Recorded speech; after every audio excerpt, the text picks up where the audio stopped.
जब पूर्ण समर्पण भाव मन में जगा और अपने तमाम तर्कों को, अपने तमाम संदेहों को, अपने तमाम संशयों को कृष्ण के चरणों में मैंने समर्पित कर दिया। और उसके बाद एक नई व्याख्या उभरी। उस पूर्ण समर्पण के बाद जीवन के दो तत्व बने मेरे।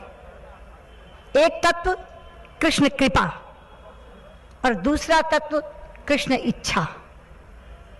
मैंने कहा कि जीवन में दो ही चीजें तो घटती हैं, या मन के अनुकूल या मन के प्रतिकूल। कोई चीज जो आप चाहते हैं वो आपको मिल जाती है तो आपको लगता है कि जो चाहते थे वो हो गया, मन के अनुकूल परिणाम आ गया। लेकिन जो आप चाहते हैं वो नहीं मिलता या कुछ और उसके विपरीत घट जाता है तो घटना मन के प्रतिकूल कहलाई जाती है। तो मेरे जीवन का तत्व बना कि जब भी कुछ मन के अनुकूल घटेगा तो मैं उसे कृष्ण कृपा मानकर प्रसाद की तरह ग्रहण करूंगी, और जब भी कुछ मन के प्रतिकूल घटेगा तो उसे कृष्ण इच्छा करके स्वीकार करूंगी। और इन दो तत्वों ने मेरी जिंदगी बदल दी। और इसका परिणाम क्या हुआ कि जब बड़े से बड़े पद और ओहदे को कृष्ण कृपा मानकर प्रसाद के तौर पर ग्रहण करते हैं तो आपको अहंकार नहीं आता, क्योंकि वो आपका अर्जित किया हुआ नहीं है, उसकी कृपा के द्वारा दिया गया है। और जब आप किसी प्रतिकूल परिस्थिति को कृष्ण इच्छा कहकर स्वीकार करते हैं तो आप विचलित नहीं होते। इसलिए कृष्ण कृपा का भाव अहंकार नहीं आने देता मुझ में, और कृष्ण इच्छा का भाव विचलित नहीं होने देता मुझे। और यही कारण है कि इतने इतने तनावों से गुजरना पड़ता है इस जिंदगी में। खास तौर पर जो विभाग इस समय संभाल रही हूं, पूरे विश्व की चुनौतियां सामने आती हैं, तरह तरह की कष्ट सामने आते हैं, लेकिन इस कृष्ण कृपा और कृष्ण इच्छा के बीच झूलती हुई पूरी जिंदगी को तनाव मुक्त होकर के जी रही हूं।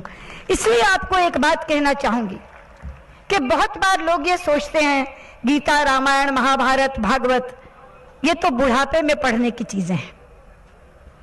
लेकिन जब वो बुढ़ापे में गीता खोलते हैं तो कहते हैं काश हमने ये जिंदगी के युवावस्था में पढ़ी होती, तो जिन चीजों का सामना हमने अपने तरीके से किया और आज यहाँ पहुंचे, उसकी बजाय अगर हम गीता के रास्ते चलकर अपनी जिंदगी जिए हुए होते तो हमें कष्ट नहीं होता और आज हम कहीं के कहीं होते।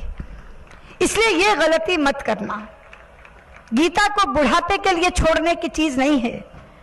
गीता वो है जो आज पढ़नी है, जो आपको जीवन के जीने का रास्ता देगी, आपका माध्यम बनेगी।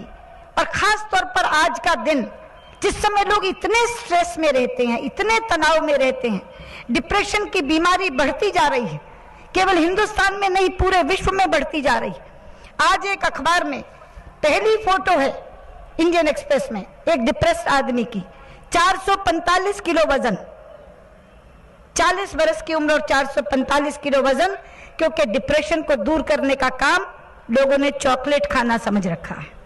चॉकलेट खाओ तो डिप्रेस नहीं होगे, या गोलियां खाकर लोग अपना डिप्रेशन दूर करते हैं, दवाइयां लेकर डिप्रेशन दूर करते हैं।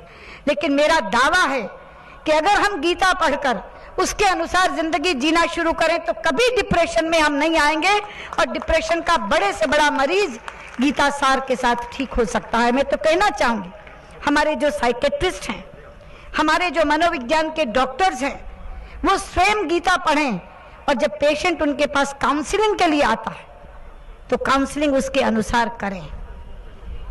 इतना भव्य